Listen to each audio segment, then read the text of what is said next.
his last year here, I think it was what, 5th year or whatever it might be, and and I just remember we're in the same offense. Like, we knew it backwards and forwards. I kind of sat where I could sit sideways, see the front, see the screen, see everyone else in the meeting, and I remember Hutch would just always be looking up and writing stuff down. I go, goodness, man. He takes a lot of notes for a guy that I mean, it's crazy, almost like quarterback might do or something like that. So I remember he leaves, right, and so I see he lockered right next to me. I see his notebook in there. I said, man, I got to figure out what kind of knowledge is in this thing, and I opened the dang thing up, and it was nothing but pictures that he'd drawn. Pictures of Chris Gray, pictures of Walt standing. I mean, just pictures of a hamburger. It was a book of pictures, and I wish I'd have kept that. It might be worth something at auction right now. Steve Hutchinson originals. Yeah, yeah, everyone loves Steve Hutchinson. Everyone loves talking about Steve Hutchinson ever since Steve Hutchinson got involved with the Seahawks. Especially in our scouting department, the Seahawks have been amazing. We love Steve Hutchinson. I love Steve Hutchinson. And what's interesting about Steve Hutchinson is he's a Michigan kid, which is interesting because Mike McDonald is also a Michigan kid. Which is interesting because Tom Brady was also a Michigan kid and played with Steve Hutchinson, if you didn't know. What's also interesting is that John Snyder and Mike Holmgren were also Green Bay guys. It's all kind of interconnected, right? Anyways, welcome to First Kick Seahawks, where we are here to prepare everyone for the first kick of everything. When the ball gets kicked off, I want y'all to be set up for it because the players need to be set up for it. So when you sit there watching football, I don't want you to be, what the hell is going on out there? Instead, you got a pretty good idea, right? And I had a little bit of that today. I had a little bit of that today when I was trying to evaluate Christian Haynes, the right guard from University of Connecticut, right? I just call him UCONN. All I know is that was some painful footage to evaluate. Not Christian Haynes. He's all right. We'll get to that. But that team is bad. That team in 2022 and 2023 that Christian Haynes was on, they were really bad. And what's crazy is that in 2021, they were way worse. They were way, way worse. I want to introduce you to their offensive line coach and their assistant coach as of 2024, Gordon Sammis. He joined up with UConn in 2022 as their offensive line coach, and I think he took over as the offensive coordinator this year. What's most prevalent about this is during his 2 seasons, he coached up Christian Haynes. That's pretty cool, right? And this earned him Associated Press and Sports News All-American Team honors in back-to-back seasons. And then he became just the 3rd Husky in FBS era to garner the All-American honors and the first to do it in consecutive seasons. Haynes is one of the top-rated guards and projected in the NFL draft pick in April. But that's what's really important about this, believe it or not. What's important is that in 2022, when he coached the offensive line, the Huskies ranked 33rd in rushing offense, averaging 191 yards. 33rd, averaging 191 yards. Now, I am not a big college football fan, so you'll need to help me with this. Okay, I need somebody to hold my hand because I took the time to look up 2021 UConn, and they were averaging 101.3 yards per game rushing. Now, I don't know how many teams are in college, right? I'm not a college fan like that, right? I'll take the time to dig in, but I have other things to do than to pay attention to all of that. But you have 191 yards rushing per game and you just get ranked 33. How bad were they when they were running for 101.3 yards? What? What? So when this man came in, Gordon Sammis, he almost doubled the amount of rushing yards they were getting per game. It was pretty impressive. They also ranked 29th in sacks allowed, allowing 1.3 per game, 3.8 per game. And then last year in 2023, they allowed 12 sacks, which is 1 per game. This is important because it just shows the overall improvement under this new coach. Another thing of note, because you know me, if you've been watching First Kick Seahawks by this point, I'm always talking about player heritage. Where are the players coming from? Where are they getting their knowledge from? So we got this guy Gordon Sammis, who turned this guy around, and then the question is chicken and the egg, right? Did Gordon Sammis make Christian Haynes, or was Christian Haynes just naturally good around? We'll get to that later. But so he has that bit of knowledge. Gordon Sammis didn't really come from anywhere else of note. He came from William and Mary. There you go.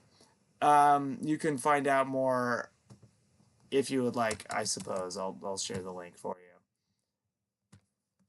There you go. He also says, Christian Haynes, that he studies tape on Chris Lindstrom of the Falcons, who is a Pro Bowler. And that's important because you'll see like Russell Wilson saying that he breaks down tape on Drew Brees at Wisconsin. And then he breaks down tape on Frank Tarkenton while he was at Wisconsin in high school.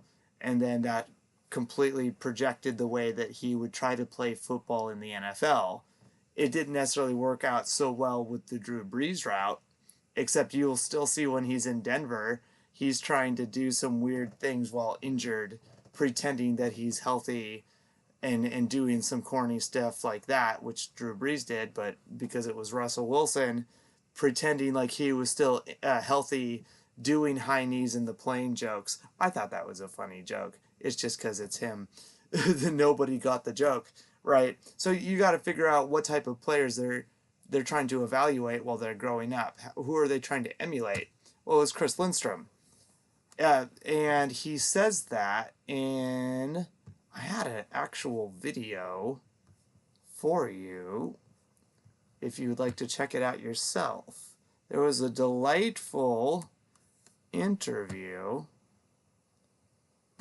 at the, I want to say it was the Senior Bowl. I'm doing too much right now. Nope, this is not what I want. Just close it. Thank you. I'll post it later. There was this delightful interview at the Senior Bowl or wherever it was he was working out, where he was asked where he was the player he was trying to emulate, and it was Chris Lindstrom. What's most important about this is that Chris Lindstrom went to Boston College.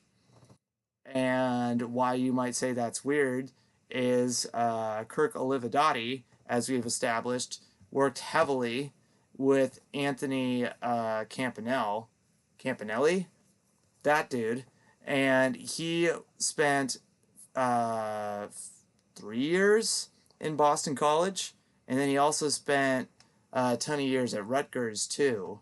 So Kirk Olividotti spent a lot of time communicating with a Boston guy, and they also most likely watched Boston tape together. And then Anthony Campanelli eventually went to Michigan in 2019. So there's that other Michigan connection, which we're going to get to that later. So we have Kirk Olividotti, who's playing opposite of Christian Haynes. And it's a loose connection, right? But what I decided to do while evaluating players was get to this Boston College versus UConn game. And this was hard footage, folks. And if you want to know what's going to happen in this stream, we're first going to do this UConn versus Boston College. And then I wanted to compare it to a completely different team. And it led me to this UConn versus the Tennessee Volunteers. And it was bad, but not what you expect.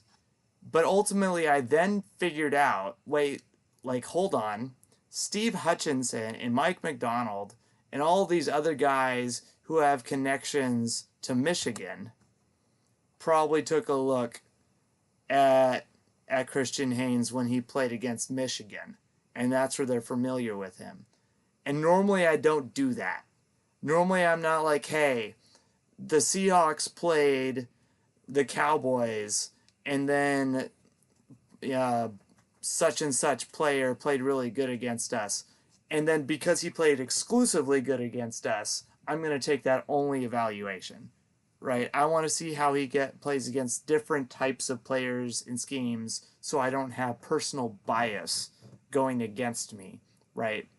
But because of the way he performed against, not him, the way the entire offensive line played against Tennessee and played against Boston, I determined I can't do it without also comparing it to Michigan for direct context. So let's get into this. Please like and subscribe. I'm going to keep my phone up to the side for chat. If you have any questions, let me know. I might miss it because my phone's a little behind. So let's go. I need to mute this on my side. It should be muted on your side. Not the cleanest opening to one of these streams, but we got it. Okay, so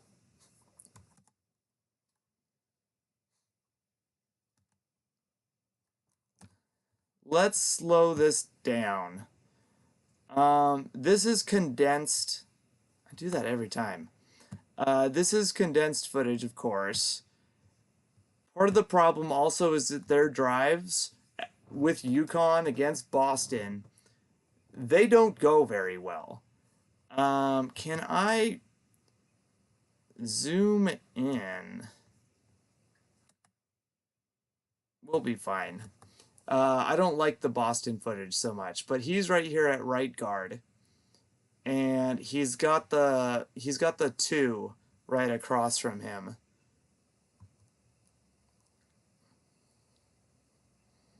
All right. You'll see this a lot.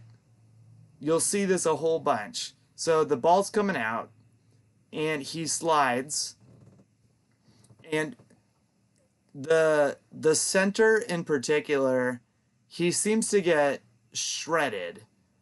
And he reminds me a lot of J.R. Sweezy, where he knows he's probably not going to hold the guy long enough, or he will try to get away with holding. So instead of having him in pass blocking sets, they'll use the guy next to him to help kind of, shield by. And then they'll get J.R. Sweezy just moving down the line. So oftentimes what happens in this game is Haynes is sliding and letting the tackle take the 2. Haynes will go in and take the 0. And then you'll see the center get to the second level. So there's the center pulling. Extension. And it's opening up for the quarterback to do something. And you can see Haynes 64 all the way over here. He picks up the 0, blocks it, and he just seals it but he never gets knocked off his feet. Right there.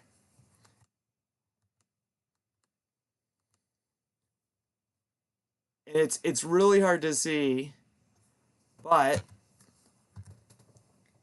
he puts his arm out like this. Right? He's trying to lead this guy and then keep him at bay so he can stretch it out.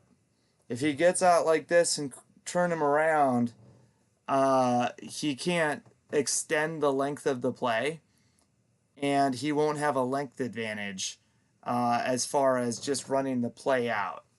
And I found that fascinating about this because he's not running downhill with it.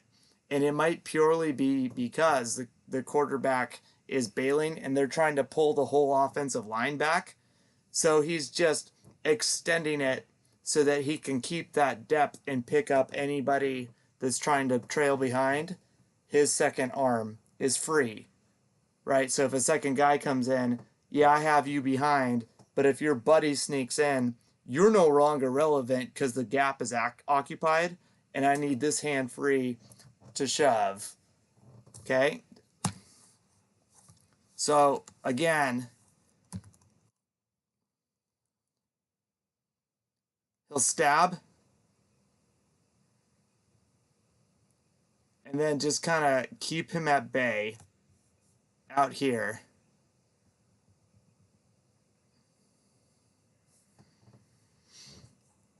Until the play is dead.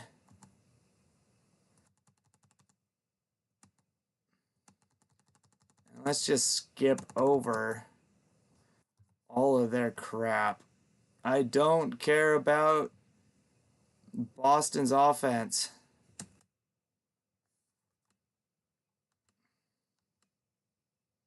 That's still Boston's offense. Boston was on the field a lot. Boston was on the field a lot. That's part of what made this game so hard to evaluate, is that they weren't doing anything on offense or defense on UConn. Okay, give me more. Right here. Okay, we got the guard, and then we have the Shiza. My brain is really tired. We have the two right there. He picks up the 4. I think he lined up at 4. And he's just helping the center. But if you look, he keeps his feet moving. I always say this is a running game. You got to keep your... I had this great line earlier timed out for you. This is what I get for not having quotes. This is a running game. Keep your feet moving. Otherwise, they'll outrun you. This is a passing game. You got to keep your feet moving. Otherwise, they'll pass you. Right? Something like that. So he keeps his feet moving, but he tilts right first to make sure that this guy doesn't move in, or that there's not a second move to swing out. And then he picks up the stunt outside and holds him off so that the quarterback can complete the throw underneath, which is really poorly thrown. It does not set the receiver up for success. But he reads 3 guys on this play.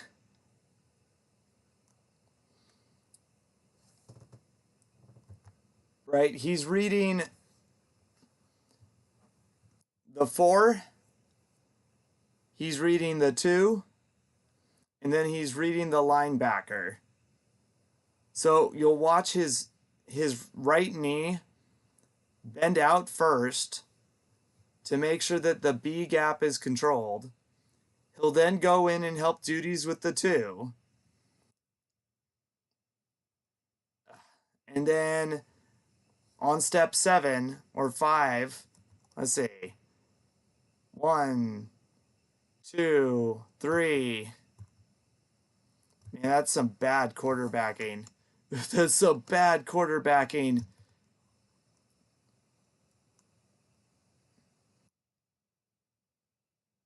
1. That is some bad quarterbacking. Hold on, that's such a distraction. Look at this. Look at him do a little hop skip with that left foot. This is such a distraction. 1, 2. See that little hop skip?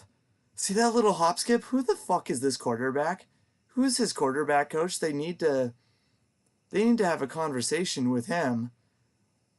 They need to have a conversation with him. What on earth is that? Step. What on earth? What? This offense is so bad, guys. This offense is so bad. Oh my god.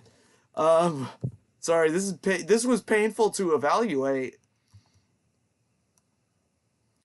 1, 2, 3. It's supposed to be right here. This is supposed to be step 3. He has already engaged this way, and now he's made an engagement with the 2, 4, 5. He's making eye contact with the linebacker. 6, 7. And you can even see 6 he clears. And then 7 he engages with the linebacker. 8, 9. He holds through 9. And then the quarterback finally has the ball out to the receiver. It's thrown high. Like almost like he's trying to throw it away almost. It's so high in a way. If this guy hadn't caught it, the DB might have had a chance to make a play on it. And because it's so late, the DB has a chance to come on it. Man, that is some bad quarterback play. If you look next to Haynes, the center does do his job. The left tackle is getting beat. The right tackle's holding on for dear life. And then you got yourself a little overpower there. But my goodness, that is some really bad quarterbacking. Again, just he's getting let down by his teammates. But he read 3 guys on that play.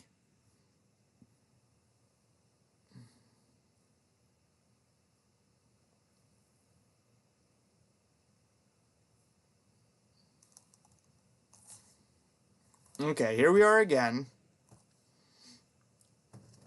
Ugh. He's got a lot there. I think it's hard to tell. I can't tell if if that's a 1. I'm going to say that both of these are 2s and that's a 4. And then out here we got ourselves a 5. Way out here we got ourselves, I assume that's a 6. No, because that's the tight end.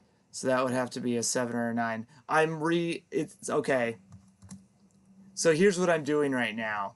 I am not as familiar with defensive line as I would like to be. I'm an offensive line and a defensive back.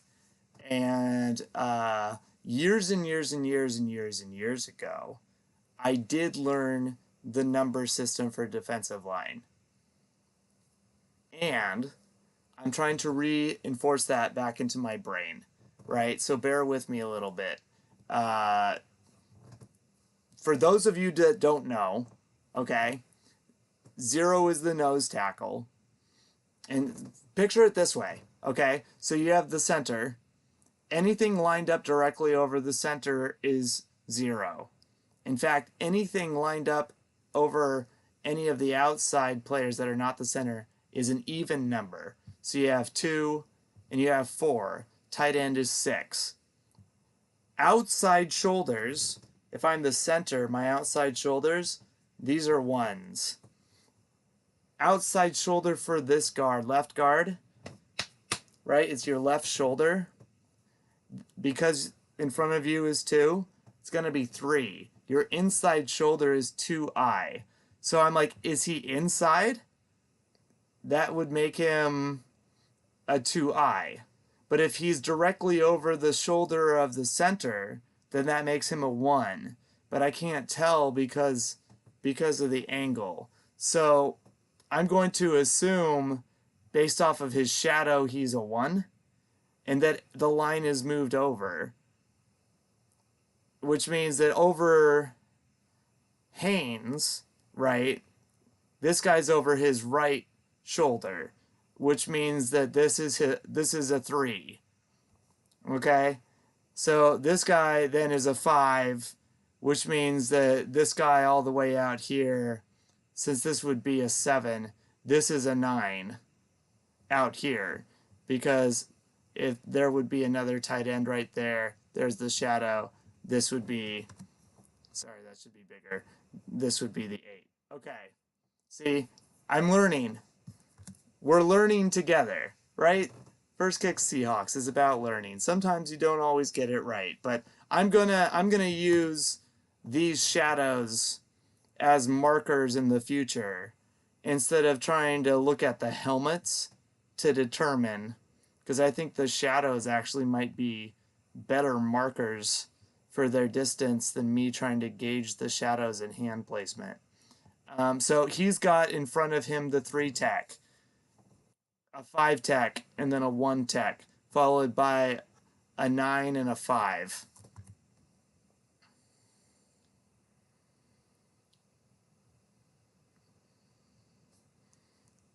All right, ball's out. It's just a mess, though. Look at that pull. Just goes nowhere. The halfback reads it poorly, and it doesn't help that that the outside doesn't get what's the word I'm looking for? Contained. There's no second level blocking to speak of. I think the left tackle was supposed to get to that 5 tech and just wasn't able to pull it off. And if you look, Christian Haynes ends up losing his guy because the tackle takes him. Right, so he's blocking, but then while the tackle is clipping to try to get to his guy,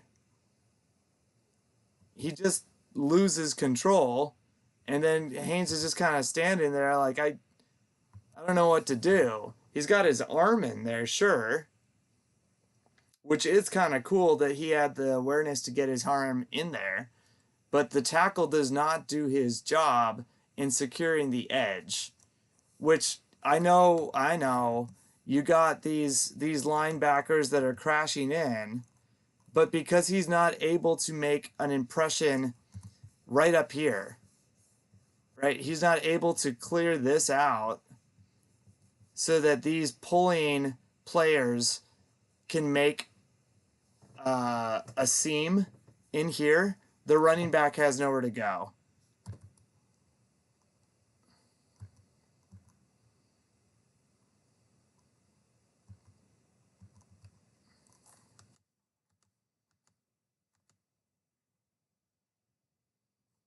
See how it's delayed? I know it looks like he does clear it out, but it's right here. He engages, but he needs to shirk this guy. And instead he gets caught right here. He gets picked up by this defensive player. The defensive player picks him up. And that's why the play fails.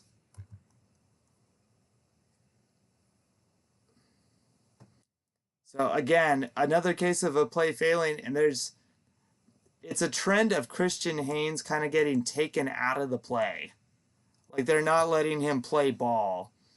There he is again. And then if you look, he doesn't really have anyone lined up on him at all. I'm going to say that that is a 4. And then they have a 1 over there.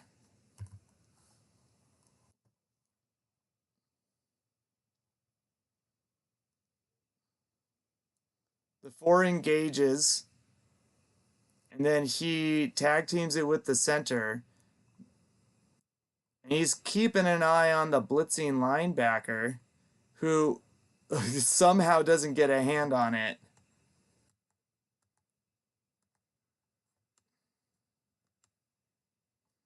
Hold on.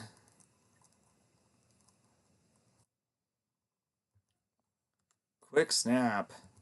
That's not fair.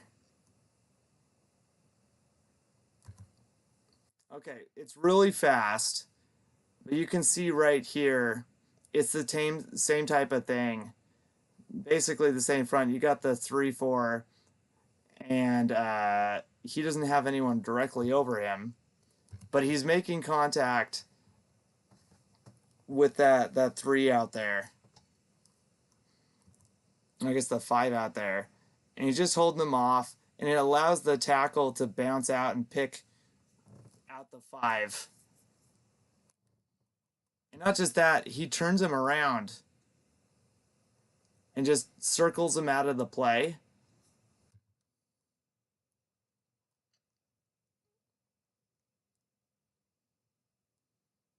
First down. Scrambled play. There's a much better angle. Yeah, you can see him engage with the right tackle, and then that allows the right tackle to break off. Best thing though, look, this is a great opportunity to look at his feet.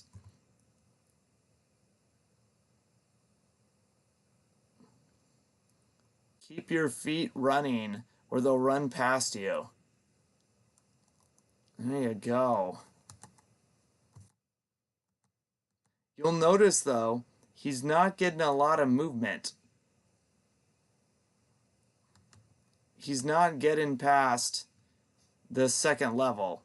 There he is. Hits. Falls down right there. Just enough of a seam to let the guy get in. I want to take it to the next level. You've seen what happened there. Are you ready for some trauma? Of course they bring the commercial. Once we get to Michigan, this is going to look a lot nicer. Things are going to look pretty. Everything's going to be put together. You're going to be like, oh, the stream's going to start making sense again. I knew a guy from the Tennessee Volunteers, and he was a little scared of me. He was a little scared of me. This footage was hard to break down because it's mostly just chaos ball. Where did it stop being chaos ball? It was around here. It was like pick 6, fumble, turnover, fumble, right? It was some bad football.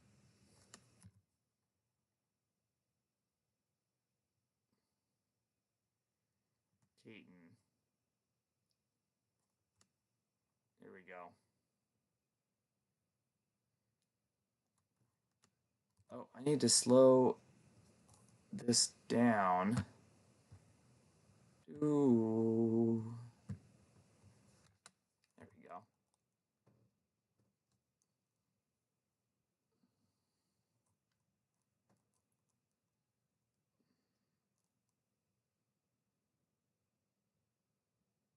Come on now.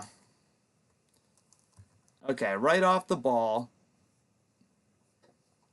You can see him right here. Watch him shove this man straight to the ground. And then move on to do double duty.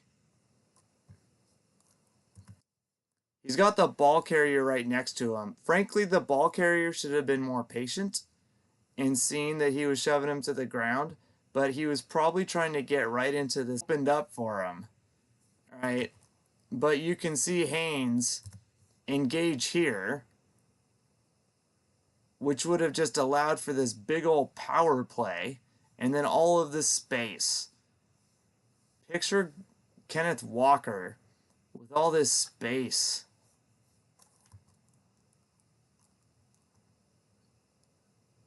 And the play is over. So he puts a guy into the turf.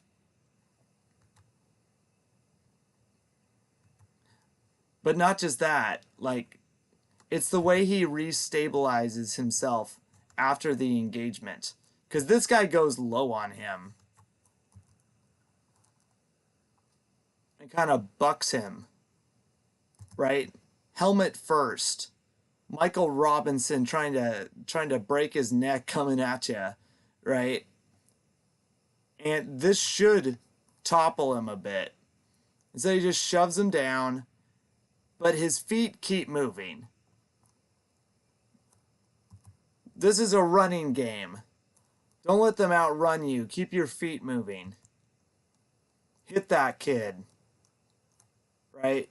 And of course the play's over, so you can't just like break that kid. Next play though. Unfortunately for him, the rest of his team kind of sucks. No offense, Christian Haynes, if you're watching this. The rest of your team was kind of letting you down, is the vibe I've been getting. Here it is again. All right, so we got ourselves 2I.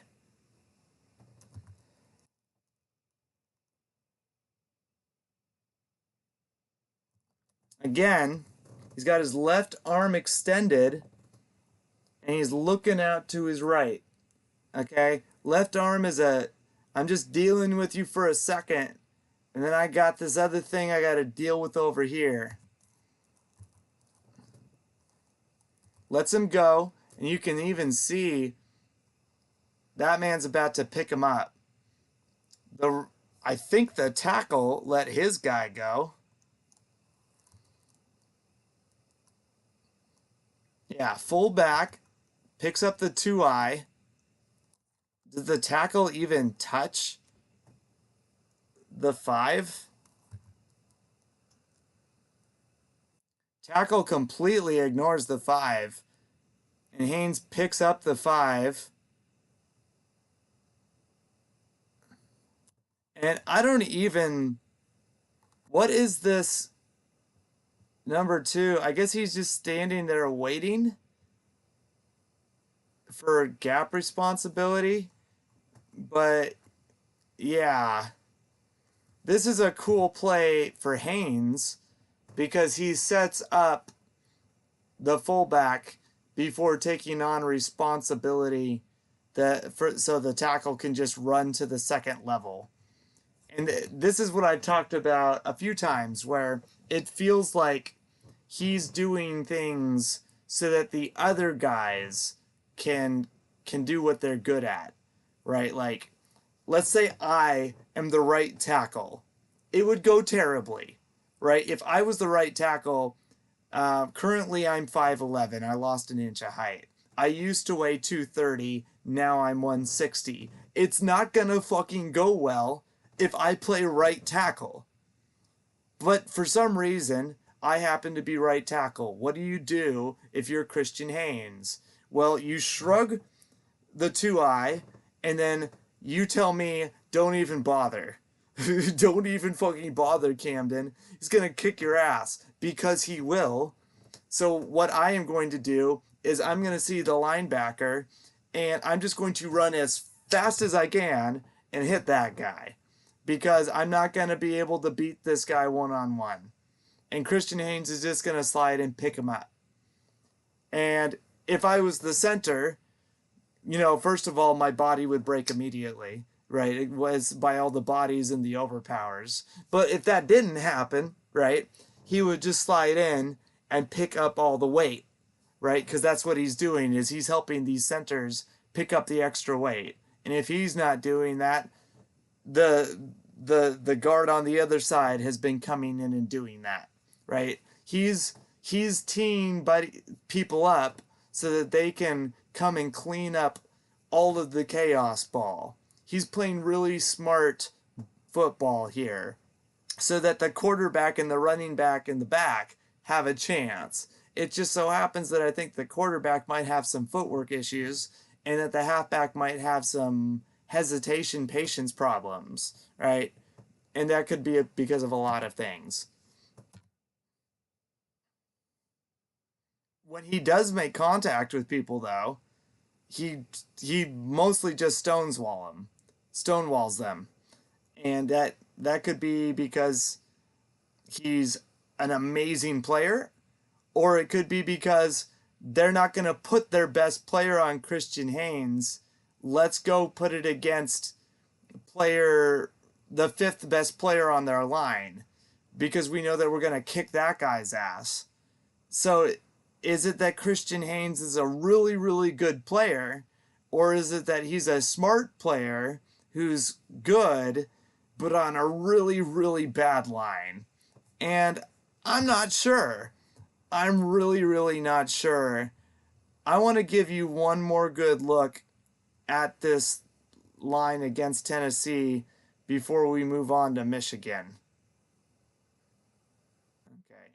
Okay. Is this...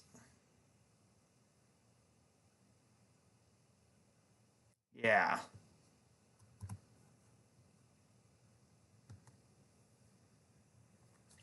Bear with me while I try to get this set up for you. After the Michigan thing, it's just O-line, D-line. I don't have to do any of the sifting. Okay. But like I said, like it's hard. It was hard for me to find the right footage. Okay, here we go. Here we go. So he's got the 3, and let's see how they do. Looks like a wildcat. 2, 3. He's just looking right at it. Is that the same quarterback, or did they switch him out?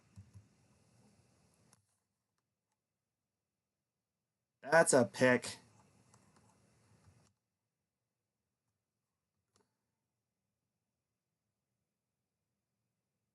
Yeah, so the 3 ends up just going straight for the outside. And then it looks like the 0 ends up beating the center. Yeah, just swims through the center. And then he didn't have responsibilities on the 0. The 3 ends up just locking up outside, the outside shoulder of the tackle, and it keeps Christian Haynes out of the play. He's just staring at nothing.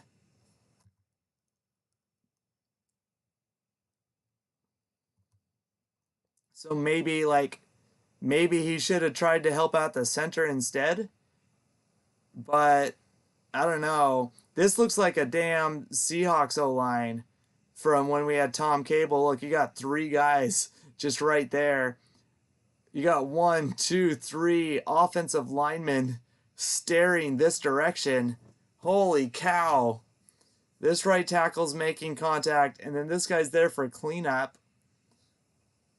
And then the quarterback just throws a damn pick. Ugly. Ugly, ugly fucking football, folks. And then, for whatever fucking reason, I don't understand this, they go up against the University of Michigan in 2022, and it's a completely different experience. I don't know what Anthony Gordon did in 2022. They were supposed to be a better offensive line in 2023. So like the 2 games I just showed you, that was 2023. In 2022 they were slightly worse. In 2021 they were atrocious, right? Sorry, but then when Gordon whatever his name is, Sammis came in, they improved greatly. But in 2022, I was expecting them to not be quite as good. This is going to be Michigan D-line versus UConn O-line 2022. And for whatever fucking reason, they look completely different. Not only that, this is probably the game that that Steve Hutchinson and Mike McDonald and the rest of them boys first became accustomed to who he is. So there we go. We got Christian Haynes lined up. We got ourselves a 2-eye. We got ourselves a 2. Let's go, let's go, let's go, let's go.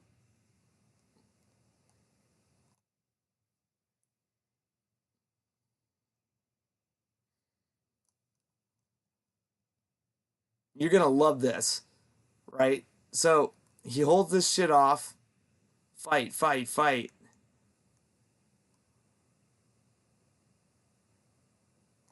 All of this footage is good. Look at this fucking line. What the hell is this? What the hell is this? Why is this so much different? I guess a Michigan line. Okay, so you got the one there. And then you got the 3 there. And he's staring this linebacker down, by the way. Look at this fucking linebacker. Out of the diamond formation. So he hits the 3 and shoves him out of the way. And now watch. Fucking murders this linebacker. Creates a nice little lane for the running back. And he's still going. He's still going. Finish the fucking play. It's a running play. Don't let them run by you. Don't let them fucking run by you, bitch. Hit that man. Get him out of the way to create a lane. Hit the linebacker. Finish the fucking play. Let's fucking go. Let's fucking go, bro. Look at that huge triangle. It's like the whole line. The whole line.